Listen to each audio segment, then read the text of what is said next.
do la parola.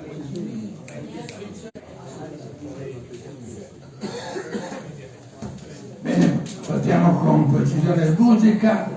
Bentrovati, il Circolo della Stampa è lieto di ospitare la presentazione di questa nuova rivista, Frontiera Adriatica. Si tratta di un semestrale online edito dal IRSREC, il cui focus è la frontiera, questa entità elusiva che qui ha lavorato molto, ballato, ha devastato territori, coscienze, ha messo a conto persone, gruppi, popoli, e il fine è quello di distinguere e lavorare sui concetti di confine e frontiera. Sono temi tra l'altro che sono stati toccati abbastanza frequentemente negli ultimi anni, almeno da quando c'è stato l'anniversario della Grande Guerra. Se nomina sunt consequenze rerum, poi quello che conta è il senso che viene attribuito alle singole parole, in base alle esperienze personali, in base alle sensibilità, in base ai condizionamenti subiti.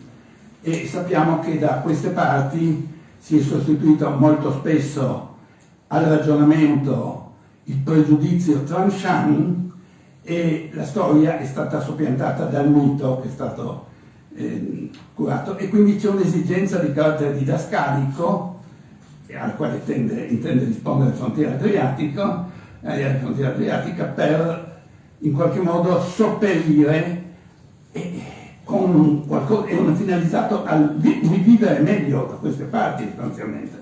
Ma sappiamo che ci sono delle persone che hanno strumentalizzato il passato, che stanno cercando ancora di attizzare dolori, rancori e dividere le persone.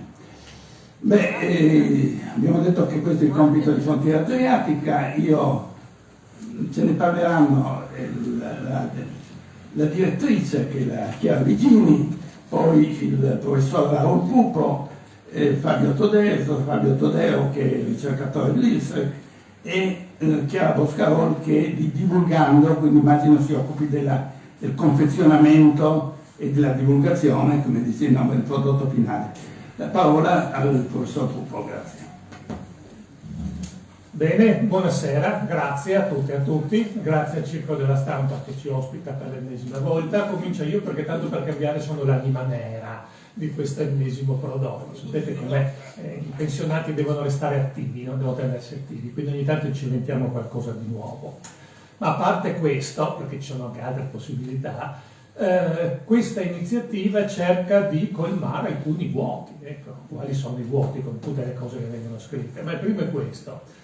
Voi sapete, immagino, che da quanto? Più di 50 anni a questa parte l'Istituto per la Storia del Movimento di Liberazione o l'Istituto per la Storia dell'Esistenza dell'Età Contemporanea di Friuli Venezia Giulia pubblica una rivista che si chiama Quale Storia, no?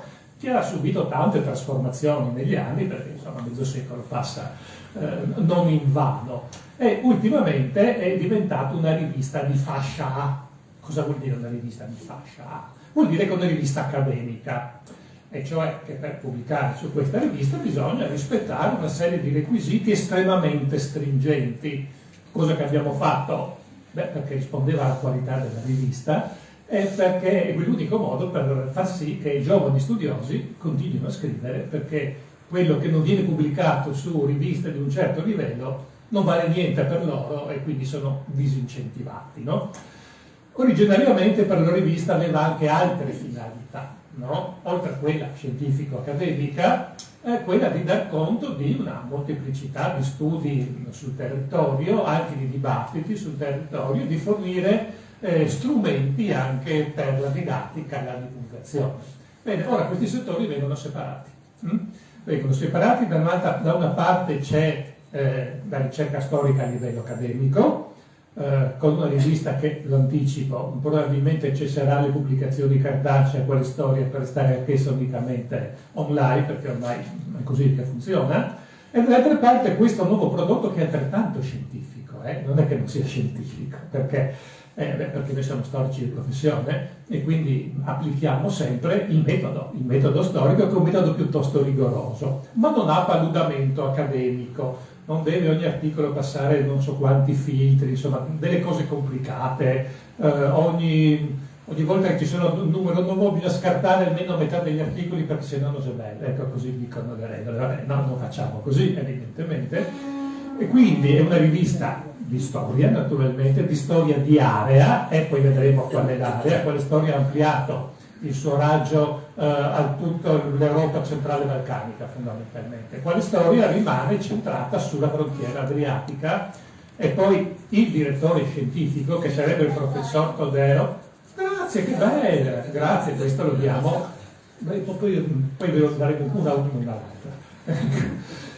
Va a vedere che il direttore scientifico si fermerà un po' su questo concetto di frontiera adriatica, ma contemporaneamente offre anche degli altri prodotti, offre dei contributi di taglio più divulgativo, ma sempre rigoroso, che possono essere spesi in altre forme di comunicazione, e prodotti didattici, cioè rivolti specificatamente al mondo della scuola, perché il mondo della scuola, qui è sempre stato sensibile a queste vicende, in altre parti d'Italia un po' meno, ma nelle nostre esperienze di istituto abbiamo incontrato sempre grandissima sensibilità, molto prima che altri si svegliassero.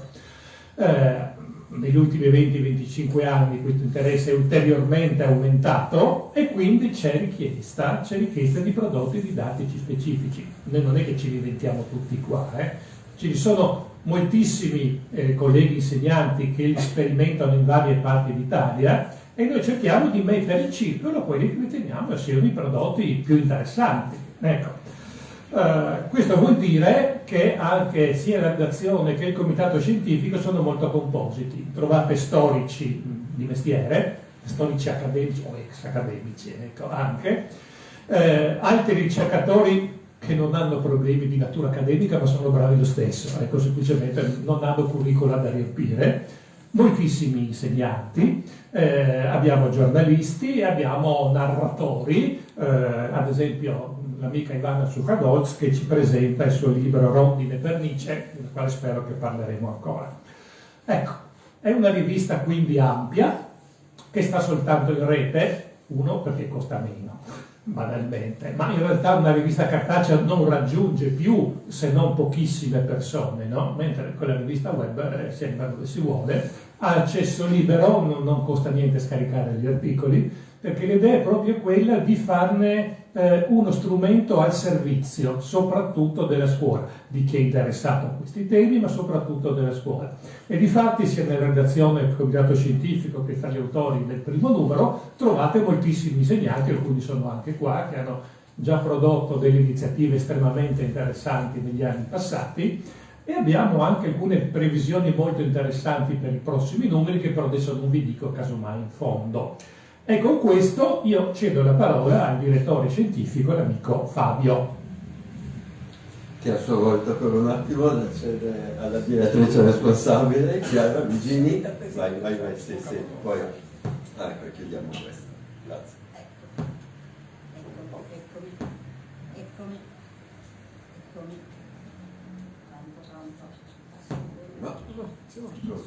Funzionava? Funzionava così? Adesso sì. Sì, grazie. Okay, bene. Non mi aspettavo di dover parlare subito, ma va bene così, anche perché pensavo che gli storici giustamente dovessero avere la parte, dovessero fare la parte del leone, ma poi il leone che non sbrana, molto evidentemente. Proprio per questo sono qua, ma mi devo un attimo presentare, perché se loro non hanno bisogno di presentazione io forse sì, insomma. Io devo dire che io sono figlia di esuli istriani, per cui dalla nascita diciamo faccio parte dell'associazionismo istriano.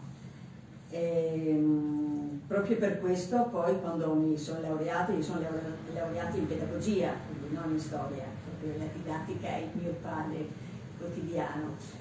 E da quando ho cominciato a insegnare la didattica della storia della frontiera orientale, che molto più semplicemente era didattica dell'Istria, era semplicemente far fare qualcosa ai ragazzi che riguarda l'Istria. Ecco, questo è stato il mio obiettivo, diciamo, principale, al di là dell'insegnare a scrivere e a leggere decentemente, cosa che vabbè, insomma, però così avevo questo nell'orizzonte. E poi c'era un'altra cosa sull'orizzonte che mi ha obbligata a dir di sì subito a Fabio quando me l'ha chiesto di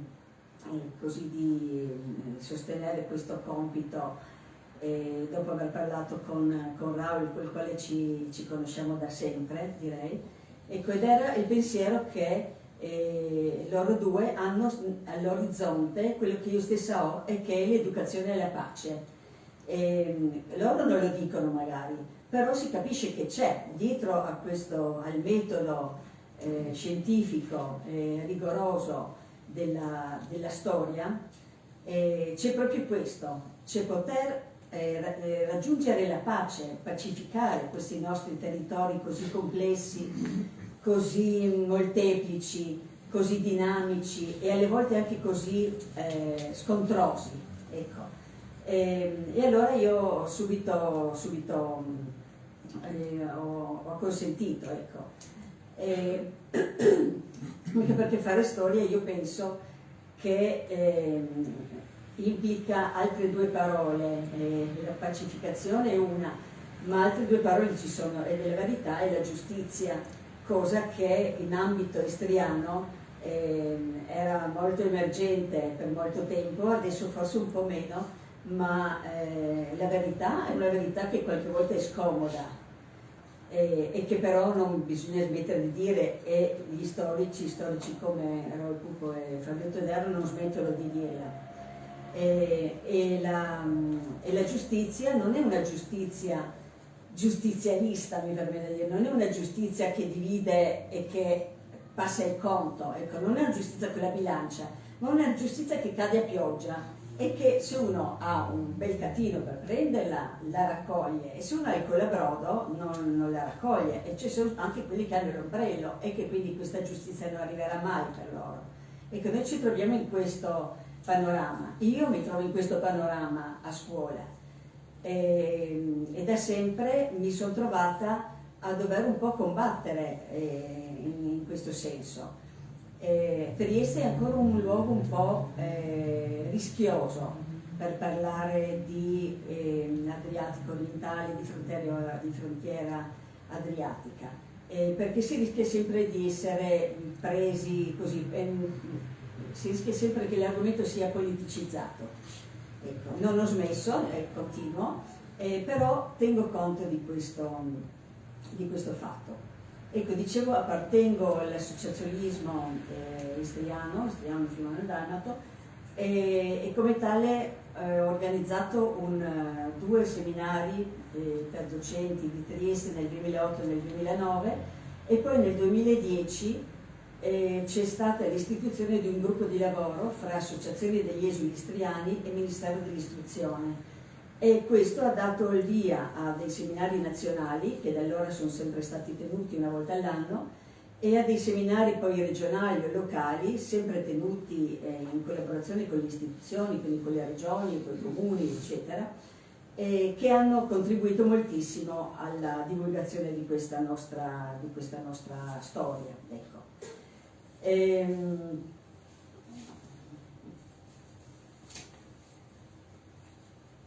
Io sono stata molto contenta di questa nuova rivista, perché ho visto che è una rivista molto seria, molto, molto completa, che è molto ancora aperta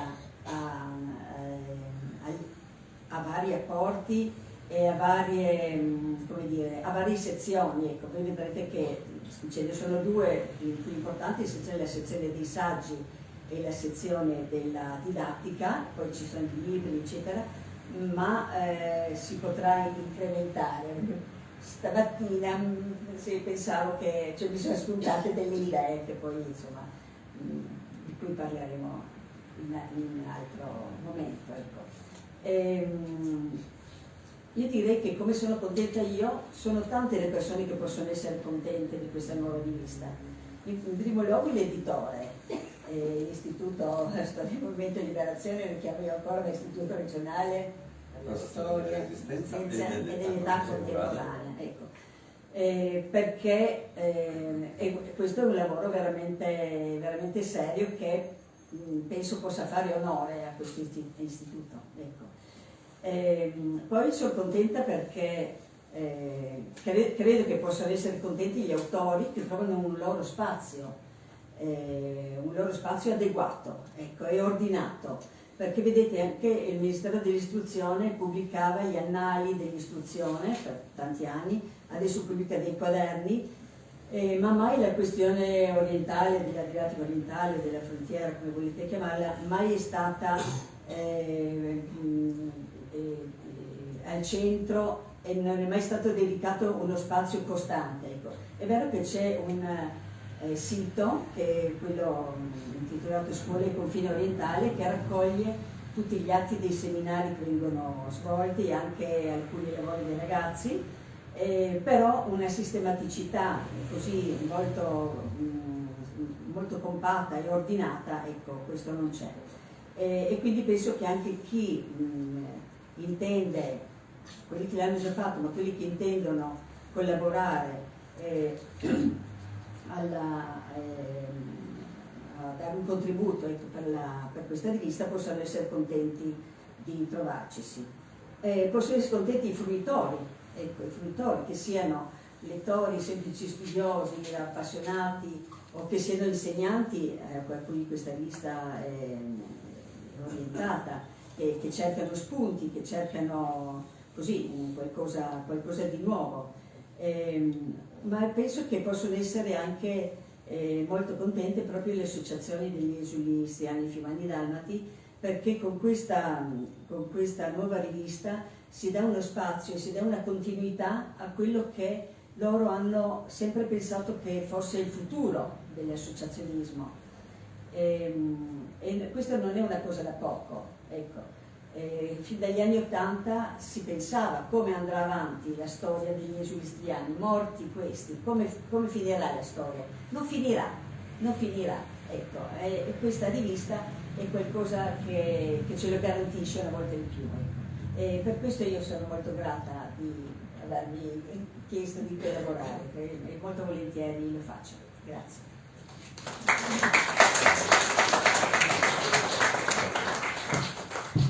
Io spero che in mezzo a questa contentezza generale sia abbastanza contenta anche la dottoressa Mosgarol della società Divulgando, che abbiamo fatto impazzire di lavoro, ecco, perché noi siamo bravi a parlare, anche abbastanza bravi a scrivere, tutto sommato, a raccogliere i lavori altrui, poi però quando si tratta di sistemarli noi alziamo le mani, andiamo ai professionisti. In realtà il lavoro maggiore oggi lo farà lei fra poco, perché adesso la parola a Fabio Todero, che ci illustra un po' questo concetto di frontiera, ma poi cos'è la rivista? Ce la mostra la dottoressa Moscarol, perché l'ha fatta lei fondamentalmente. Ecco. Un'ultima cosa per quanto riguardava il riferimento che ha fatto Chiara Vigini alle attività di divulgazione, di formazione che fa il Ministero, ma noi siamo in sinergia fondamentalmente, no? Infatti noi tutti ci partecipiamo, e anche nel comitato di redazione, nel comitato scientifico e fra gli autori ci sono molti insegnanti che stanno partecipando a tutte queste iniziative formative. L'importante appunto è fare rete, perché c'è moltissimo, in realtà c'è moltissimo lavoro fatto su questo tema in tutta Italia. Il problema è quello di riuscire a coordinare e scambiare, no? Scambiare l'informazione, scambiare i prodotti, scambiare l'idea. Qualcuno intanto gli apre l'altro, vedo l'occhio di sapere quello che ha avuto Chiara stamattina, ma adesso la parola al signor direttore scientifico. Ecco, allora, grazie innanzitutto dell'ospitalità, io ringrazio voi che siete qui presenti, e ringrazio anche quanti tra i presenti hanno collaborato a questo numero della rivista, e vi collaboreranno ulteriormente, e c'è anche chi fa parte del comitato scientifico. Ma sì, la questione è quella del termine frontiera, no? Credo sia una questione chiave.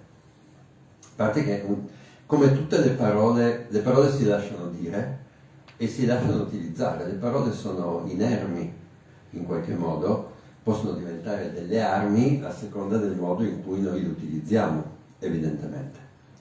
In quanto alla parola frontiera, ci sono due i modi in cui noi possiamo intenderla. Uno è quello di frontiera uguale confine. quindi qualche cosa che divide, che separa, che contrappone.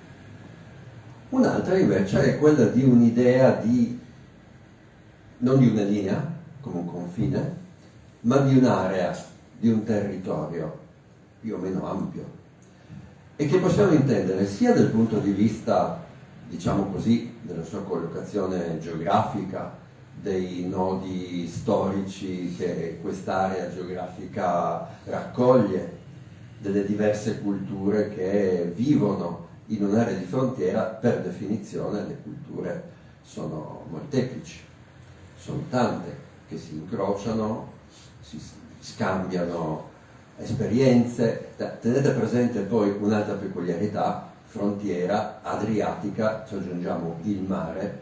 Il mare non è un qualche cosa che separa, ma che unisce. Se noi andassimo a vedere la storia dei rapporti tra le due sponde dell'Adriatico in età moderna, ad esempio, mercanti, artisti, pellegrini, c'era veramente un via vai considerevole, con una serie di scambi importanti che hanno lasciato traccia dall'una e dall'altra parte del mare Adriatico. Ma soprattutto, allora, per noi frontiera è un territorio aperto e soprattutto, a maggior ragione, un territorio da esplorare. Qualcosa di molto simile, se volete. Vi leggo delle frasi, poi vediamo se qualcuno si ricorda chi le ha pronunciate. Si dice: la frontiera degli anni 60, che è già un piccolo indizio, una frontiera di opportunità e pericoli sconosciuti, una frontiera di speranze e minacce non realizzate. Al di là di questa frontiera ci sono le zone inesplorate della scienza e dello spazio, problemi irrisolti di pace e di guerra, peggioramento dell'ignoranza e dei pregiudizi, nessuna risposta alle domande di povertà ed eccedenze. Vi ricorda qualche cosa? Non è facile effettivamente, ma un suggerimento.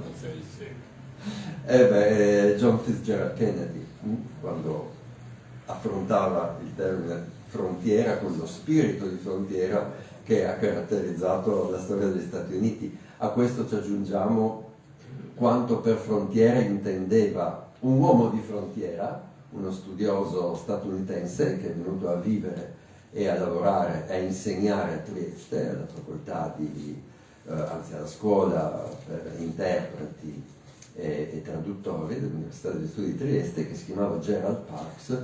Troverete una sua citazione proprio nella testata del progetto, ecco, nella sezione progetto della rivista, dove ancora una volta l'idea è precisamente questa: uno spazio di apertura, di desiderio di incontro, di conoscersi, di conoscere e di spingere in là la conoscenza. Quindi qualcosa di molto diverso da quello che si cantava ai tempi della Grande Guerra: prendi il fucile e vattene nella frontiera. Ecco, noi i fucili li lasciamo agli altri, anche se purtroppo sono degli oggetti ultimamente tornati ai noi molto di moda, e invece utilizziamo degli altri strumenti per cercare di capire una realtà che senza alcun dubbio è molto complicata. Venendo qui, partendo da Piazza Unità, c'era una quantità veramente incredibile di scolaresche e mi domandavo quanto difficile sia per chi viene qua per 2, 3, 4 giorni, soprattutto per dei ragazzi, ma non perché non abbia stima dei ragazzi, ma perché è veramente complicato che cosa davvero si riesce a cogliere e a capire delle specificità, per esempio di una città di Trieste, che di un'area di frontiera è un simbolo decisamente eloquente, no? La città dove Slata, per ancora i primi del Novecento, una citazione che ci piace molto, diceva, dove tutto è doppio o triplice, triplo addirittura a Trieste, no? Inclusa la botanica, un paradiso per i botanici, no? Il nostro territorio. Trovi la flora tipicamente mediterranea, ti sposti di un paio di chilometri verso l'entroterra e ti confronti con la flora alpina, una cosa davvero straordinaria, che però rende le cose molto difficili. Se sono difficili per un botanico, potete immaginare per uno storico che deve confrontarsi non con delle piante più o meno meravigliose, belle, odorose o colorate, ma con avvenimenti che sono stati anche piuttosto drammatici. È una storia molto complicata, la nostra, e ben per questo abbiamo pensato che fosse importante così aprire una finestra sulle vicende di questi territori, che non sono soltanto storia in senso proprio. Ci occupiamo anche di storia letteraria, siamo aperti anche alla storia dell'arte, e anche in questo primo numero c'è presente un contributo di storia dell'arte. Ci occupiamo di fornire a chi desidera conoscere quest'area di frontiera degli strumenti che sono anche, ad esempio, la conoscenza di archivi, di fondi d'archivio. Qualche cosa già troverete in questo numero, dove si parla in parte di un fondo privato, di un fondo familiare, e chissà quanti ce ne sono, tutti altrettanto preziosi quanto è preziosa la vita di ciascuno di noi, evidentemente di chi ci ha preceduti su questa terra. Ecco. E anche questa è una frontiera interessante, mi pare, da esplorare, no? Archivi pubblici e privati, attraverso la cui conoscenza possiamo ampliare il nostro sguardo sulle vicende relative all'area adriatica, no? La frontiera adriatica, poi, se vogliamo essere più precisi, il territorio che va grosso modo dal nostro golfo e che si sospinge almeno fino alle bocche di Cattaro, no? Qualcuno qui alla mia destra ha pronunciato proprio queste parole, fissando i termini geografici della questione, che sono importanti naturalmente. Che altro dire? In conclusione, ecco, probabilmente vi ricorderete tutti un film che ha fatto epoca, ormai sono passati 30 anni, ma ecco, a una certa età 30 anni sembrano 3 anni, penso a Balla coi lupi, avete presente? Beh, il tenente John Dunbar, ovvero Kevin Costner, reduce da una gravissima ferita di cui era stato colpito, insomma, gravemente in una battaglia della guerra di secessione americana, in qualche modo, un po' anche per premiarlo, gli viene soddisfatto del suo desiderio, quello di andarsene alla frontiera. Ecco, va alla frontiera, in un posto assolutamente scalcinato, come ricorderete, ma al di là dei limiti molto appunto mal ridotti del forte che gli era stato affidato, come unico uomo faceva tutto: il cuoco, l'ufficiale, il soldato semplice, ecco, c'era solo lui, ma dietro alle mura scalcinate di quel forte c'era un territorio enorme che gli dischiude la conoscenza non solo di una natura magnifica, ma anche di un'altra cultura, che era quella dei nativi americani, e sarà un incontro e non uno scontro. Ci sarà anche lo scontro, perché anche la cultura dei nativi americani non era a senso unico, ma era, diciamo, articolata in tante culture, in tanti sistemi, in tanti modi di vivere e di vedere le cose.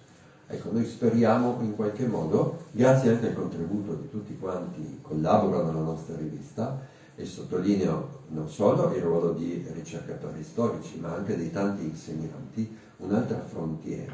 Ecco, noi in questi decenni di cambiamenti della scuola c'eravamo un po' perduti una figura di insegnante molto attiva negli anni 70, anche negli anni 80, nei primi anni 90, che era la figura dell'insegnante ricercatore, chi non soltanto faceva didattica, ma faceva anche ricerca, e spesso conciliava le due cose, arricchendo proprio il proprio essere insegnante attraverso gli arricchimenti culturali che gli derivavano dal suo ruolo di ricerca.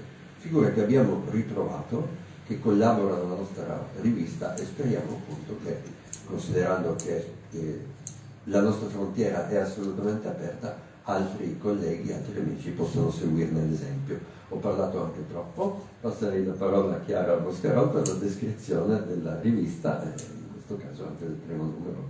Grazie.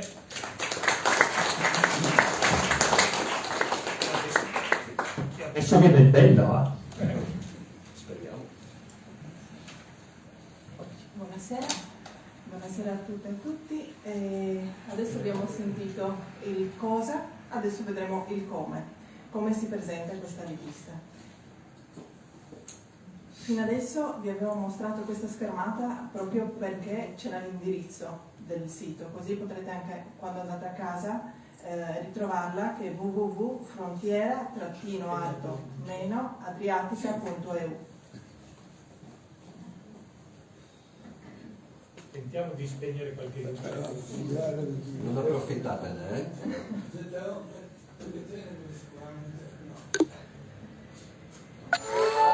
L'importante è che non si spenga Rimaneva acceso. Qualcosa di più selettivo. Guardate che funziona il computer. Vabbè, così. Cominci. Bene. Ottimo Luciano, grazie Willy. Bene.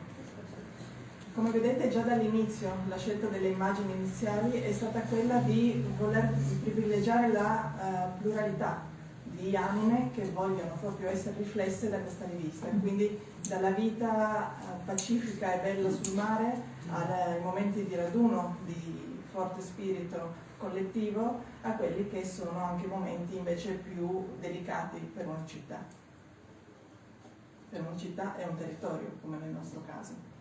Qui abbiamo la presentazione in cui si dice qual è l'area geografica che è stata presa in esame, il quando, inteso quando noi vedremo i prossimi numeri. La rivista è semestrale e quindi facendo tutti gli scongiuri del caso dovrebbe uscire ogni febbraio e ogni ottobre. Vi faccio prima vedere tutta la home page e poi approfondiamo pagine per pagine. Noi abbiamo visto che ci sono, da tutti i racconti che abbiamo sentito fino adesso, varie parti che la compongono. Le parti si dividono per specificità, lunghezze, tipologie di contributi presentati. Abbiamo la parte dei saggi, che sono saggi più prettamente scientifici, con tutto l'apparato critico e completi, la parte della didattica, dei contributi e dei libri. E dopo andremo nello specifico a vedere. E qui, vedete, vengono presentati tutti i titoli, sezione per sezione.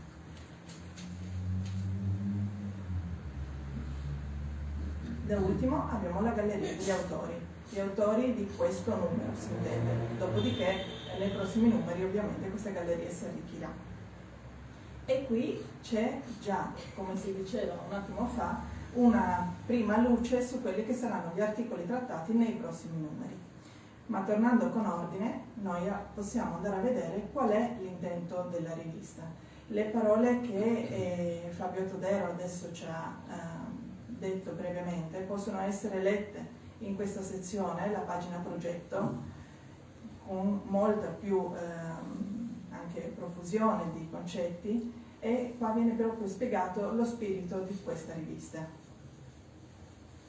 Se noi andiamo nel vivo proprio della rivista, andando nella parte dei saggi,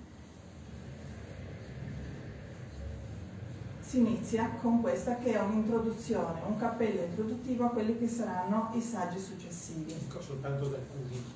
Sì. Preciso, fra i saggi c'è un piccolo dossier che è dedicato agli urbicidi del Novecento. Questo è l'esito di un seminario che è stato fatto in occasione del giorno del ricordo, mi pare l'anno scorso, 2 anni fa a Rimini. Poi abbiamo radunato 4 relazioni che mi sembravano più corpose, ho fatto un brevissimo cappello e presentiamo questo dossier perché è un tema importante, no? Non solo per la dimensione locale, per cui si parla della Germania, si parla a livello generale, e oltre il dossier poi a parte c'è un altro invece saggio monografico. Eccoci. Questo appunto è l'introduzione. E qua sotto, come vedete, sotto ogni capitolo noi abbiamo sempre le parole chiave di quell'argomento lì, e se noi vogliamo cliccare e andare ad approfondire quali altri articoli sono presenti con quella parola chiave, vedete che vengono presentati appunto i 4 contributi che ci ha appena citato il professor Cupo. Se noi vogliamo andare a vedere un altro, nello specifico come funziona un saggio normale, noi vediamo che abbiamo sempre la definizione di chi è l'autore, un riassunto in modo da focalizzare in modo breve quelli che sono i contenuti dell'articolo, del saggio, qui già un elenco di parole chiave, dopodiché c'è lo svolgimento dell'articolo. Vedete, in questo caso, nel caso dei saggi, sono i contributi più corposi proprio dell'intera rivista, sono sempre arricchiti da una parte iconografica, le parti testuali sono di una certa importanza anche come lunghezza e all'interno del testo sono sempre presenti le note. Se voi vedete le note qui sotto senza farvi scorrere tutto il testo, noi possiamo saltare e arriviamo direttamente alla nota. Viceversa, dalla nota possiamo risaltare sopra a quello che è il testo. Quindi massima agevolezza nello scorrimento dei contenuti. Dopodiché, se noi vogliamo continuare la lettura da un saggio all'altro, quello che abbiamo come possibilità di navigazione del sito, possiamo arrivare fino in fondo, dove dopo tutto l'apparato critico ritroviamo le parole chiave e a questo punto abbiamo la possibilità di navigare all'articolo successivo. E vedete anche da questo lato qui, della barra laterale, voi potete sempre passare da un argomento all'altro. Una cosa che mi piaceva farvi vedere è, ad esempio, per un autore, noi se vogliamo andare a vedere chi è quell'autore che ha scritto il saggio, abbiamo la possibilità di cliccare sul suo nome, abbiamo un breve profilo e dopodiché ci sono l'elenco di tutti gli articoli che quell'autore ha scritto per questo numero della rivista. Andando a vedere la sezione seguente, che è quella dedicata alla didattica. Scusa, posso vedere ancora un attimo il messaggio di Lomberg?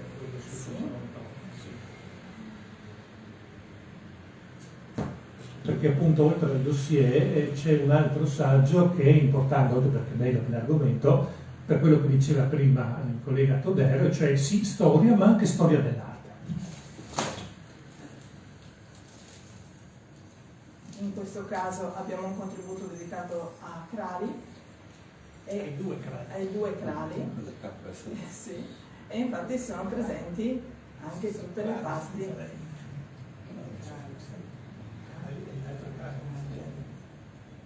E sono presenti anche le parti iconografiche, ovviamente di corredo al testo. Ok.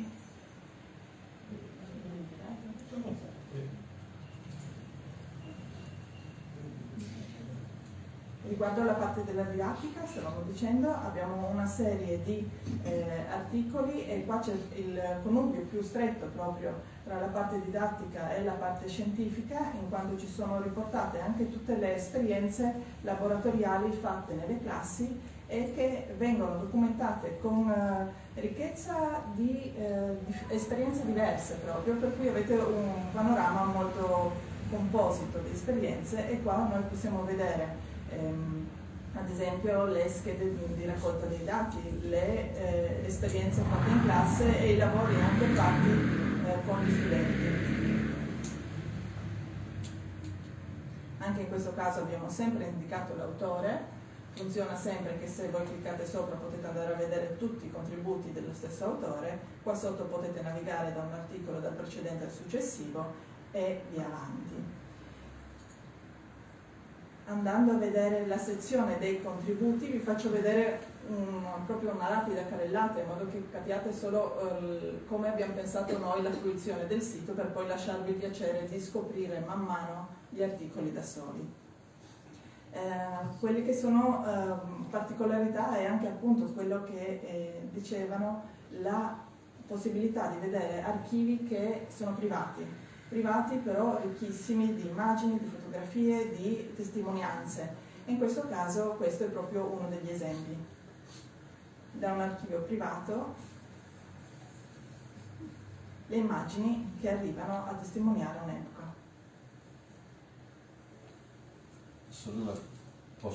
Solo per dire che abbiamo lasciato una sezione appunto che si chiama contributi, dove si raccolgono contributi appunto che sono anche di natura diversa, possono essere contributi d'occasione come il testo pronunciato dal professor Pupo in occasione della commemorazione ufficiale del 30 aprile del 1945, quindi recuperando dei materiali che tra l'altro per lo più rischiano anche di andare dispersi.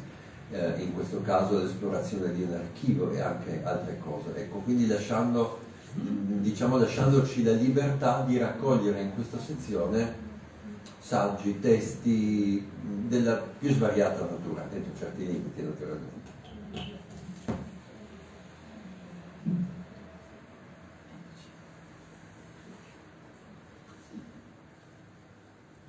Sì, infatti la più svariata natura, se noi guardiamo un attimo quelli che sono i titoli dei saggi presentati, vedete che sono molto diversi tra di loro e che danno un ventaglio anche qui di possibilità di lettura diversa. La quarta sezione che compone la rivista è quella dei libri.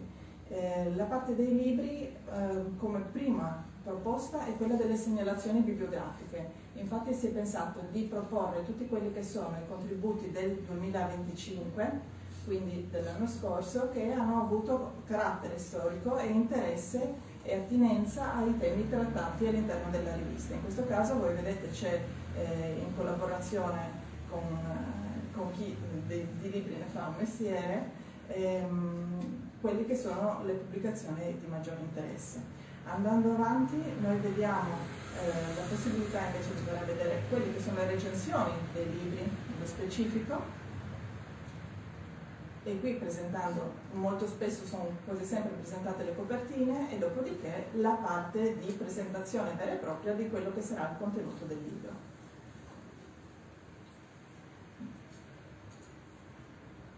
A questo punto vi faccio vedere una carrellata di autori. Infatti noi abbiamo 25 autori in questo numero. Per darvi un'idea anche delle proporzioni di quello che abbiamo appena visto, abbiamo 25 autori, 6 saggi, 10 contributi riguardanti la didattica, 4 contributi, 5 recensioni e 160 immagini. E infine i crediti. I crediti dove si trovano sia i riferimenti di chi è che si occupa come comitato scientifico di redazione e i contatti se ci sono delle curiosità, delle informazioni che si vogliono chiedere. Qua sono i contatti dell'istituto specifici per il progetto Frontiera Adriatica che sono sempre aperti a tutte le vostre curiosità. Grazie. Grazie. Molte grazie. Come vedete è una rivista piuttosto ricca. Noi abbiamo fatto il calcolo che dal momento che speriamo di tenerla semestralità ci mettete circa 6 mesi a leggervela tutta e quindi poi dovrebbe essere pronto, speriamo, il secondo numero. Ecco, questa è Frontiera Adriatica, poi dovrebbero vedere tutti i singoli articoli, come vedete ce ne sono tanti. In particolare alcuni dei prodotti didattici sono molto complessi, ci sono anche dei riferimenti multimediali, mi pare che abbiamo qualcuno, no? Possiamo darne qualcuno di riferimenti multimediali, già che ci siamo? Beh, va bene, adesso sì. Penso che nella digitalizzazione didattica ce ne dovrebbero essere quelli di Sabrina Menossi, ci dovrebbero essere dei riferimenti multimediali, perché uno dei vantaggi del web è veramente che abbiamo spazio, no? E soprattutto possiamo presentare dei prodotti che altrimenti in una rivista cartacea ci gli diamo l'indirizzo, ecco. Così invece, ecco, vediamo questo.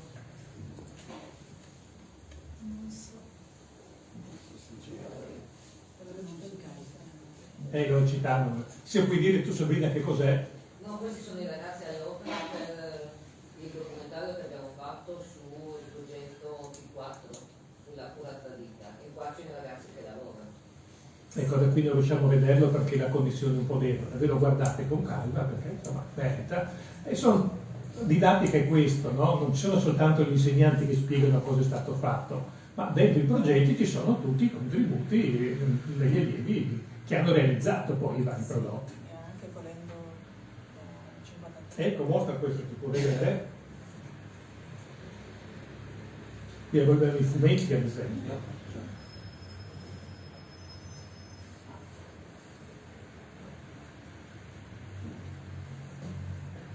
Questi sono dei fumetti realizzati da studenti sulla ribellione di Trieste del 53, reinterpretata ai loro occhi con questo sistema, con questa pratica, quella del fumetto, che è molto interessante, ecco, sia per la resa, ma sia perché loro ci hanno lavorato su mesi e mesi.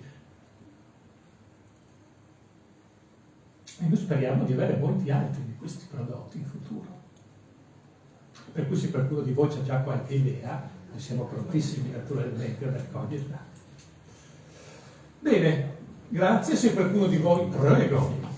Scusa, volevo solo ricordare, se magari prima se ci sono delle domande, che domani sera l'Istituto propone un'altra occasione di incontro. In questo caso sarà presentato un prodotto, un film di Sabrina Benussi dal titolo Vedo Rosso, e che parla dei giovani degli anni 70, quindi occhio e croce dei miei coetanei, dei nostri coetanei, nella Jugoslavia, e quindi la minoranza italiana naturalmente, quindi le loro esperienze di vita in quegli anni.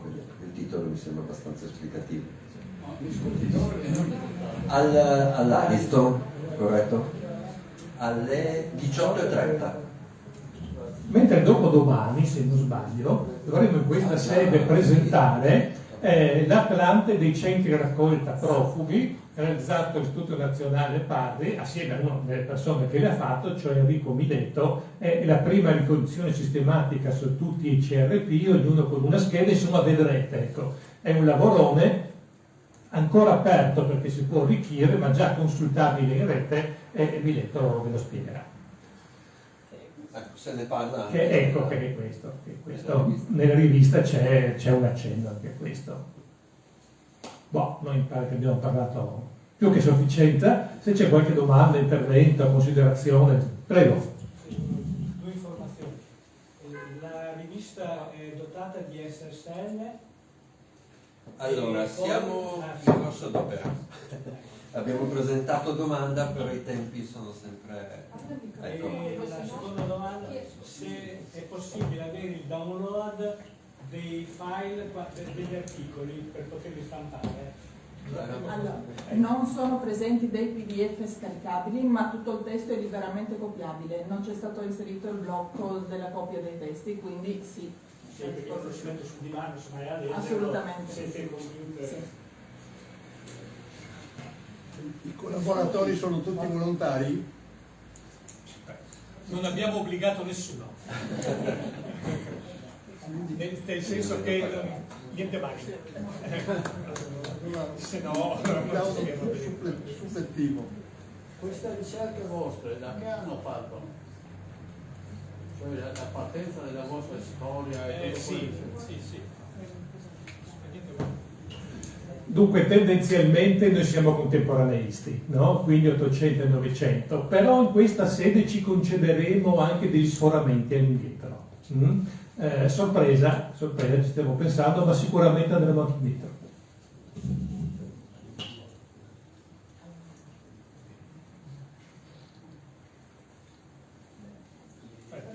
Bene.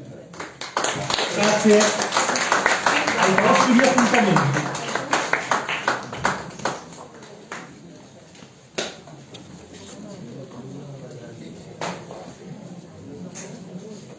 Salve.